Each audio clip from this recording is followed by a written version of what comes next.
Good afternoon, lovely people. How are you all today? I hope you're well. It's seed sowing time, yay! Now, I know I've sown some seeds already, but now it's, right, for the next 2 weeks, it's everything. Everything is going to happen, and I'm so excited. We have finally had a couple of warmish days, and we're going to have some more warm days to come. So I've got loads of sowing to do in the garden, but I'm going to wait another few days, just let that soil warm up.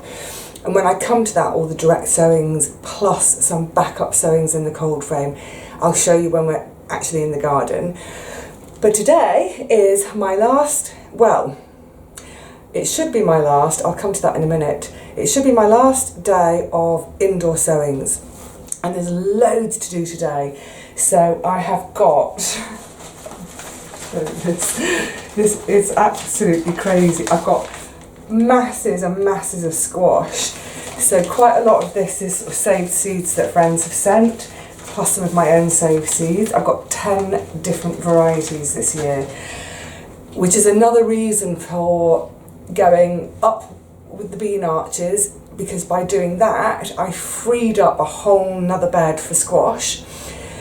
So normally I would, in one of my beds, I'd get about, say, 12 or 14 squash horizontally, but that's why this year I'm going to try and go vertical. So then hopefully I'm going to have 6 vertical frames for 6 different types of squash, plus my little horizontal bed for 2 different types, 6, 7, 8. And then the other 2, I don't know where they're going to go, maybe up the fence, we'll see. So squash today, plus they're everywhere, I've got seeds everywhere today. Cucumbers, good old cucumbers, plus, plus the loofah, plus these loofah that were sent to me, and the achocha, the seeds that were saved from a friend. So the loofah and the achocha are for going up the fence, but I'm going to see if I can maybe squeeze in a little squash somewhere. And then what else? Oh yes, the Flint corn. So I saved a load of Flint corn because I have been eating it and popping it. But if I run out as I'm sowing, I've still got, oh my goodness, I've got about 4 jars full of it that I use for popcorn and milling for flour. So they're going in today, and a handful of sunflowers. I managed to save just a few seeds before the squirrels decimated all of my sunflowers. Now, as I said, it should be my last day of indoor sowing, but a little bit of a disaster. Do you remember, it was, I think, the 21st of March, I sowed all my tomatoes, my leeks and my celery. Now normally I would expect to see tomatoes coming up after a week, but after 2 weeks there's nothing.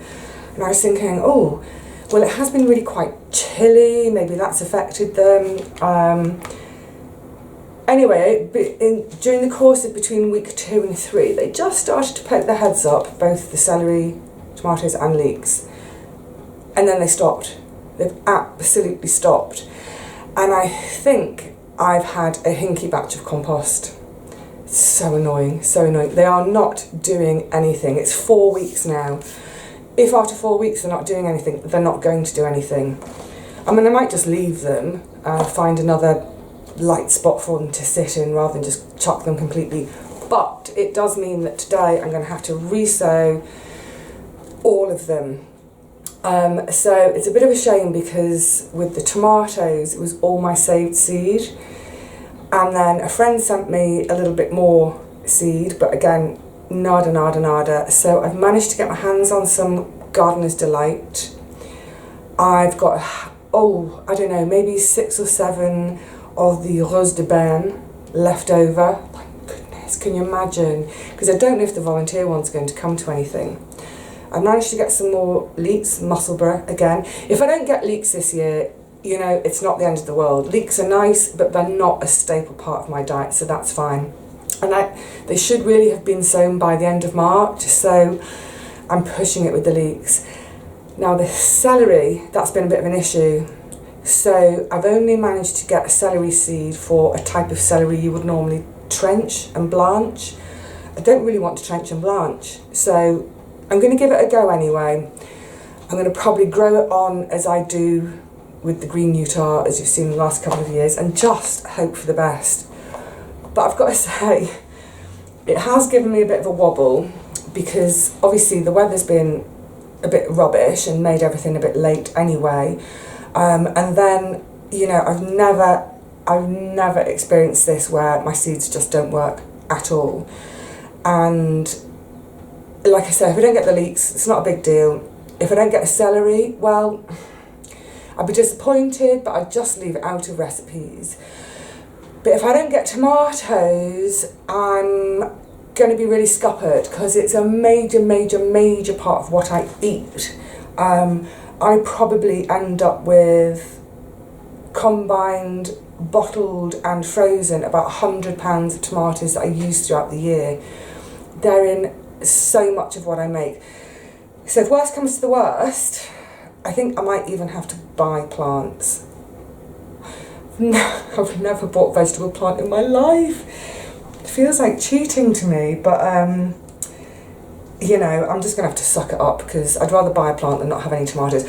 Or maybe, you know, some of my plot neighbours with their seedlings, if they've got one or two too many, then hopefully maybe I could trade something that I've got. You know, I've done loads of celeriacs, so maybe I could trade a couple of celeriacs for a couple of tomatoes. We'll see. Anyway, so do all that. I've got about 4 hours of sewing to do, I think. And then after this, I've got 4 hours of needle and thread sewing to do. So let's crack on, and we'll start with the Flint corn. Good old loo rolls for the Flint corn. Loo rolls work great for Flint corn because they really don't like to have their roots disturbed, apparently. So any of you who've been watching over the course of the last year or so will know that it was my first go last year. And because I'd never grown them before, and I knew that they grew a little bit differently to sweet corn, I tried to do a bit of research online, and everything I read,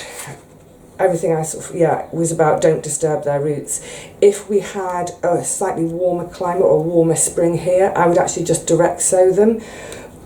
But we're not warm enough outside for them, and they do need to get going. So,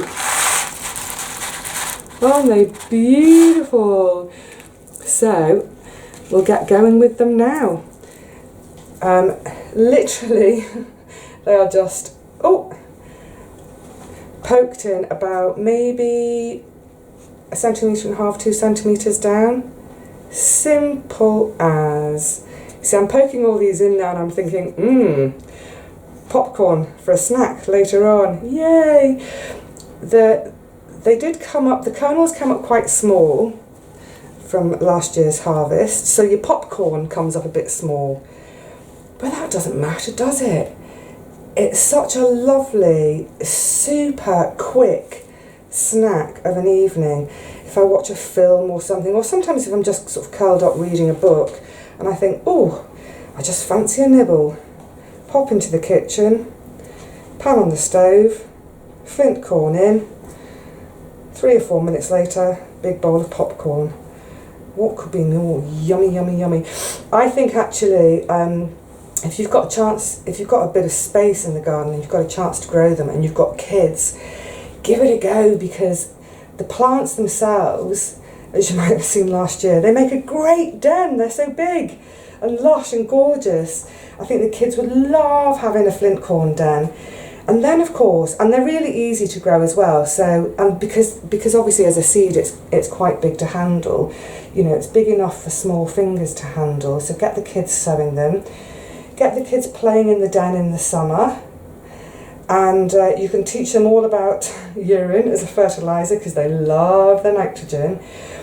And then, when it's all harvested, they get to make their own popcorn as well. What an absolutely fab thing to do with the kids. Yum, yum, yum. I'm already excited to imagine these again this year. Now I've got 40 here, but I think later on. I've got some more loo rolls. I might actually plant some more because I really want a big block there on that top bed near the path. And as I said, I've got loads and loads of seed. So there we go, flint corn done. I'll finish those off properly later because I just want to crack through some of these with you, for especially if you haven't grown before. I want to show you butternut. Now, I've bought new seed this year. It's literally just called butternut.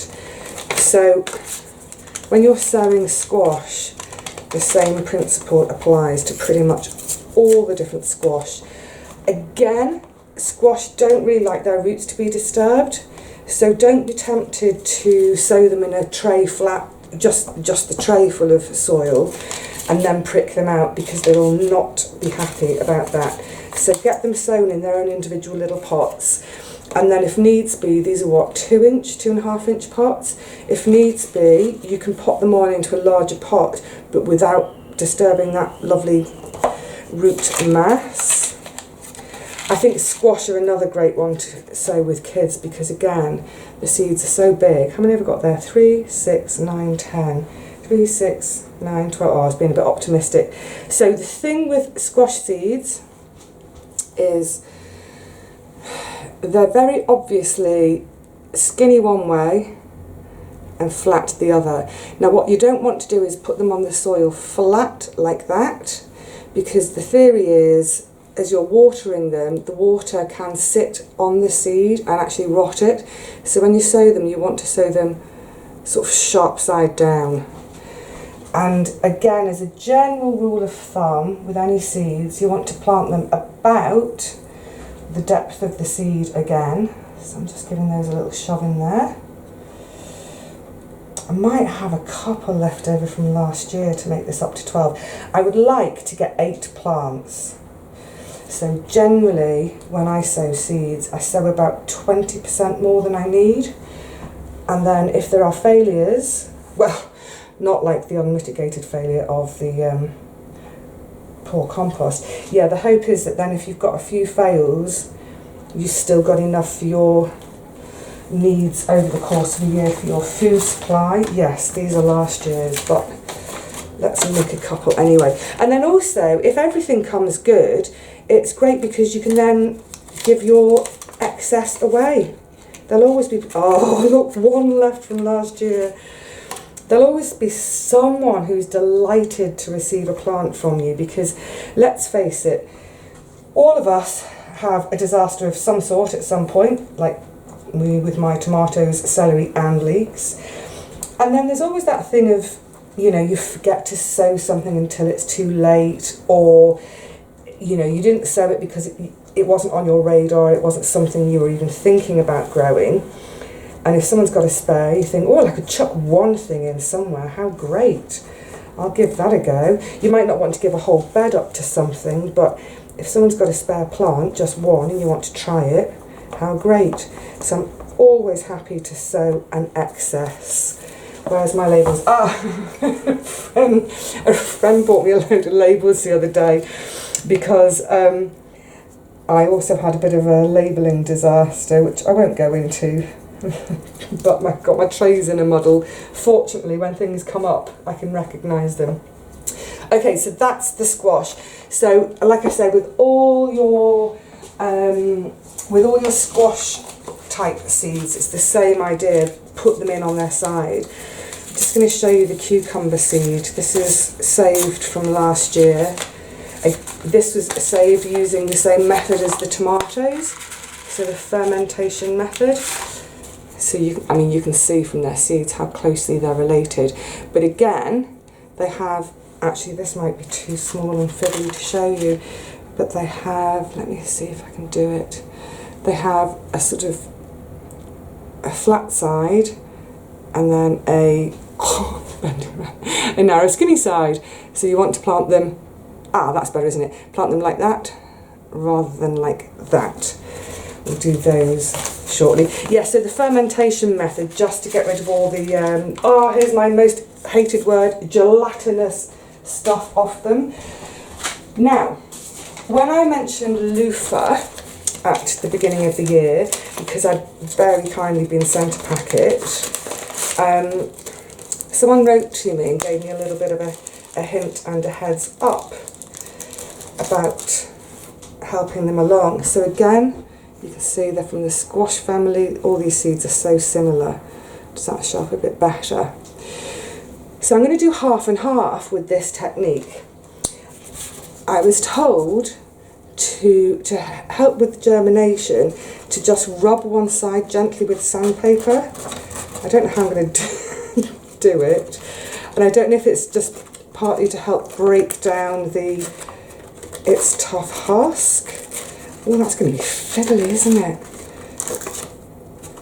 Not making any difference? Ah, so you can see it's just, does that show up? It's just broken it down a little bit compared to the one that's not done. So I'm going to do half and half. Half where I'm not going to do the sandpaper, half with the sandpaper, to see if it makes any difference. Because I only probably want about 2 or 3 loofahs climbing away for me.